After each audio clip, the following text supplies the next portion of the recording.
मयूर, OP Rajbhar को लेकर अब खबरें सामने आ रही हैं कि तालमेल बैठाने की तैयारी हो रही है और कई सीट्स को लेकर भी खबरें ऐसी हैं कि इन्हीं सीटों के आधार पर बीजेपी से मोलभाव करने वाले। ना बिल्कुल, देखिए लोकसभा चुनाव को लेकर अब ओम प्रकाश राजभर भी तैयार हो चुके हैं और एक समीकरण बनाने की कवायद है और जिन 12-13 पूर्वांचल की सीटों पर जहां पर राजभर समाज का अच्छा खासा दबदबा है, उनका वोट बैंक है, वहां का एक जो है फीडबैक या फिर कहें जो सर्वे है वो लेकर अब वो जो भारतीय जनता पार्टी का शीर्ष नेतृत्व है उसके साथ बैठक करके मोलभाव जरूर कर सकते हैं कि कितनी सीटों पर गठबंधन बनना जो है बन सकता है। अरुण राजभर जी हमारे साथ हैं। अरुण जी, क्या समीकरण बनना है, किसकी तरफ जा रहे हैं, क्या रुख है राजभर जी का? देखिए, राजभर जी एक ऐसे नेता है और सुहेलदेव भारतीय समाज पार्टी एक ऐसी पार्टी है जो हर चुनाव में रुख बदलती रहती है और हर चुनाव में सबको चर्चा में लाने के लिए आप लोगों को भी माध्यम से जनता तक संदेश पहुंचाते रहते हैं कि अभी एक आंतरिक सर्वे बताया जा रहा था कि 7 लोकसभा सीटों पर भाजपा को फायदा हो जाएगा तो इतना नुकसान हो जाएगा, ये हो जाएगा। लेकिन हमने एक भी सर्वे कराया था, जब ये देखा कि ये क्या चल रहा है तो हमने जब अपने कार्यकर्ताओं के माध्यम से एक सर्वे कराया तो उत्तर प्रदेश की 32 लोकसभा सीटें और बिहार की 16 लोकसभा सीटों पर जैसा हमने कार्यक्रम चलाया था और पूर्व में जो चुनाव हमने 2014 में लड़े, 2017 में लड़े, 19 में लड़े, 22 में लड़े, उन चुनाव के रिजल्ट को देखा तो इसमें इनके सर्वे से कहीं अलग हमारा सर्वे दिखा। यानी कि आपके पास जो धरातल पर जो स्थिति है वो आपकी बहुत बेहतर है इनसे, क्योंकि हमने धरातल का सर्वे दिखाया, ये नहीं कि कागज पर सर्वे दिखाया। हमने जो हमें निर्वाचन आयोग की वेबसाइट पर जो हमें वोट मिला है और जो हमारे कार्यकर्ताओं ने ग्राउंड पर काम किया उसके आधार पर जब हमने सर्वे किया तो कहीं हम 61,000 वोट पाए, कहीं हम 82,000 वोट पाए, कहीं हम 44,000 वोट पाए। तो इस तरीके से 2017 और 2022 सिर्फ दो चुनाव में हम दूसरे दलों के साथ गठबंधन किए, एक में भाजपा के साथ, एक में सपा के साथ। तो जो भाजपा के साथ गठबंधन किए तो भाजपा को जिलेवार फायदा हुआ, एक सीट जीत गई भाजपा, एक भी सीट नहीं हारी। और वहीं 2022 में जब हम अलग हुए सपा के साथ आए तो सब सपा सीट जीत गई। तो जहां लोकसभा में हारे हैं वहां 4,000, 6,000, 8,000, 9,000 का यही फासला रहा है हार जीत का। कुछ ऐसी भी लोकसभा सीटें रही जहां 500 का फासला रहा। लेकिन जब बैठक होगी आपकी शीर्ष नेतृत्व के साथ राजभर जी की तो क्या मांग रहेगी आपकी, क्या बात रखेंगे आप उनके साथ? अरे जब बैठक होगी तब ना मांग रखेंगे, अभी कहां बैठक हो रही है। अभी तो ऐसे ही खबर चल रही है कि बैठक होगी तो सर्वे हो गया तो ये हो गया। लेकिन जद्दोजहद में तो लगे ही हैं, 2024 में लोकसभा चुनाव है, कोई स्थिति कोई जमीन तो ढूंढ ही रहे हैं ना सर कि कहां पर कैसे जाके चुनाव लड़ेंगे। देखिए, ये राजनीति है, राजनीति संभावनाओं से ही चलती है, परिस्थितियां कब बदलेगी कब बिगड़ेगी कोई नहीं जानता। और सुहेलदेव भारतीय समाज पार्टी, हमारे नेता जनता के बीच में 24 घंटा रहते हैं और जनता की आवाज जब लखनऊ में और दिल्ली में बैठे नेताओं तक पहुंचती है तब चर्चा शुरू हो जाती है।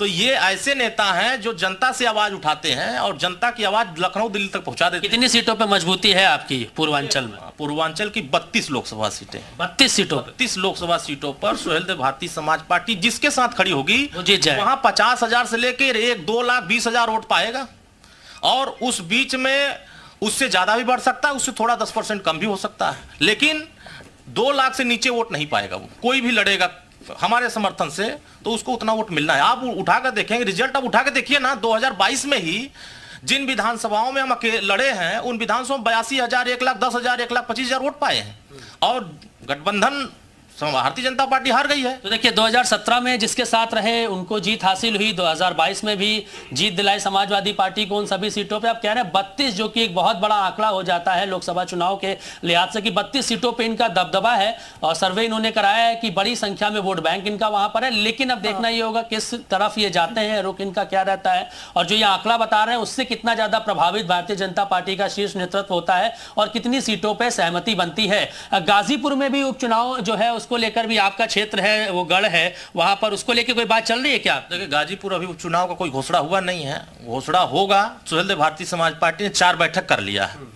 हमने 5 विधानसभा के कार्यकर्ताओं की बैठक कर लिया, उनको रणनीति दे दिया कि जिन जिन विधानसभाओं में हम लड़े हैं, हमारे विधायक हैं, या जिन विधानसभाओं में नहीं लड़े हैं वहां संगठन के लोगों को हमने काम पे लगा दिया है कि बूथवार आप मजबूती लगाओ। एक कोऑर्डिनेटर एक विधानसभा में लगाया और उसमें एक कोऑर्डिनेटर के नीचे 61 नेता चाहे वो प्रदेश के हो, जिले के हो, मंडल के हो या विधानसभा के, उन 61 नेताओं को हमने एक एक बूथ पर लगाया है कि 14 बूथ का हमने सेक्टर बनाया। उन्हीं 14 बूथों को मजबूत करने के लिए अभी से हमने रणनीति बना लिया है। ऐलान होगा उस समय क्या रणनीति बनेगी वो उस समय की परिस्थिति बताएगी। गाजीपुर का अगर उपचुनाव होता है तो किसी के साथ जाके उसका फायदा करेंगे या फिर अकेले लड़के उनका काम बिगाड़ने का काम? काम हम बिगाड़ेंगे नहीं, कुछ तो फायदा करेंगे ही।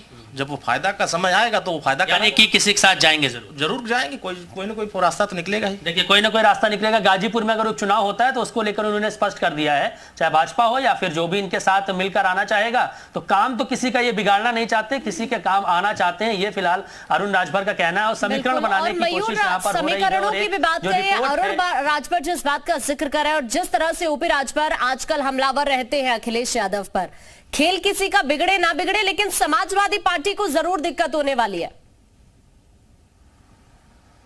हाँ बिल्कुल, देखिए अरुण राजभर से ये भी सवाल हम ले लेते हैं कि कभी वो सरकार की बुराई करते हैं ओम प्रकाश राजभर जी, कभी मुख्यमंत्री की तारीफ करने लगते हैं। इस समय नाराज बहुत हैं समाजवादी पार्टी से, अखिलेश यादव से। एमएलसी चुनाव हुआ, ब्रजेश पाठक के साथ पहुंच गए उनकी गाड़ी से बैठ के। हालांकि दोनों प्रत्याशी आपके पास आए थे समर्थन मांगने, समर्थन आपकी तरफ से मिला नहीं। आपने कहा था अखिलेश यादव का फोन आएगा तो बात बनेगी, फोन आपके पास आया नहीं।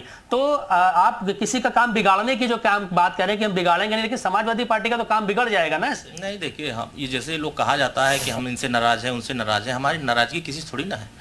हमारी नाराजगी कुछ बातों से होती है और जो बातें अच्छी होती हैं, सही होती हैं कि उसको अगर आदमी अमल में लाए तो हो सकता है कि उसी के लिए फायदा। हम किसी के नुकसान और किसी की बुराई करने की बात नहीं करते हैं। हम अगर सरकार का अगर समर्थन किए या कुछ बात किए, हमने सरकार के पक्ष में किसी मुद्दों को लेकर हमने सही ठहराया, तो वो इन मुद्दों पर किया कि जिन लड़ाई को हम लड़ते हैं उसमें कुछ हमको सच्चाई दिखती है, इसलिए हम उनकी तारीफ कर दिए।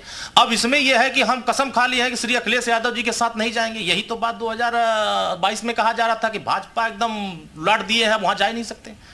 अगर हम वचन नहीं दिए होते श्री अखिलेश यादव जी के साथ तो हम भाजपा के साथ उसी समय खड़े हो गए होते, और उस समय खड़े हुए होते तो आज भाजपा कम से कम 350 से ऊपर सीट जीतती। तो वो अलग विषय है। नाराजगी, वो राजनीति में ये सब नहीं देखा, कोई किसी का मित्र नहीं है, कोई किसी का शत्रु नहीं है। राजनीति में परिस्थितियां, संभावनाएं, जरूरतें सबको एक साथ कर देती। राजभर जी लखनऊ कब आ रहे हैं, कहाँ हैं अभी? देखिए अभी वो कार्यक्रम में है। अभी हमारा ये कुशीनगर गोरखपुर में कार्यक्रम लगा हुआ है, 5 कार्यक्रम करेंगे। अभी कुछ लोग कमरे से सो के उठे होंगे, हमारे नेता 2 कार्यक्रम कर चुके हैं। कौन कमरे से सो के उठा होगा? कुछ राजनेता हैं उत्तर प्रदेश के, देश के, जो अभी सोने का टाइम है, वो 12 बजे तक सोते हैं, जब तक उठते हैं तब तक हमारे भाजपा की भाषा बोल रहे हैं वो लोग भी, ऐसा कहते हैं उनके बारे में। हम किसी की भाषा नहीं बोल रहे हैं, हम अपनी भाषा बोल रहे हैं जो जमीन पर देख रहे हैं। जब लीडर ही 12 बजे सो के उठेगा तो उसके लीडर के नीचे काम करने वाले तो 2 बजे उठेंगे। वो बेचारा इंतजार करेंगे हमें कुछ निर्देश आएगा कहीं जाने का, तब तक बजा शाम हो गया तो कहेंगे चलो घर में कुछ खाने बनाने का टाइम। ये भी वही बात कर रहे हैं, किसको लेकर कर रहे हैं ये भी हम समझ रहे हैं कि 12 बजे सो के उठते हैं, फिर 4 बजे घर में चले जाते हैं, दोस्तों के साथ मौज मस्ती करते हैं। ऐसा तो भारतीय जनता पार्टी के बड़े नेता कहते रहते हैं, लेकिन अरुण राजभर भी वही बात कह रहे हैं कि हमारे नेता सुबह से उठकर चुनाव प्रचार, माफ कीजिएगा, तमाम जो है लोगों के साथ उठक बैठक कर रहे हैं, अपने आप को मजबूत कर रहे हैं, और कुछ लोग अभी भी अपने कमरे में सो रहे हैं। तो वो जो नाराजगी की बात हम जिसका जिक्र कर रहे थे कि समाजवादी पार्टी का नुकसान राजभर की जो पार्टी है वो कर सकती है, तो वो हमें देखने को भी यहां पर मिल गया। कह रहे हैं कि जो चुनाव होता है, राजनीति होती है, उसमें कोई किसी का दुश्मन नहीं होता, दोस्त नहीं होता। दोनों तरीके की बातें यहां पर निकल के आ रही हैं। अब आगे भविष्य क्या होगा ये देखने वाली बात होगी। बिल्कुल, लेकिन मयूर एक चीज और मैं आपसे जानना चाहूंगी, क्या आज भी बीजेपी के किसी बड़ी नेता से मिलने का प्लान है क्या ओपी राजभर का? नहीं, फिलहाल देखिए अभी हमारी कुछ देर पहले ओम प्रकाश राजभर जी से ही फोन पर बात हुई थी, तो उनका कहना है कि हमारी किसी तरीके की बैठक किसी भाजपा के नेता के साथ तो फिलहाल नहीं है, लेकिन अपने क्षेत्र में जाके अपने आप को मजबूत करने का काम कर रहे हैं। और जब क्षेत्र में जाएंगे, लोगों से मिलेंगे और अपना जो वोट बैंक है अगर उसको साध के रखेंगे। मयूर, मैं आपके पास अभी वापस लौट रही हूँ।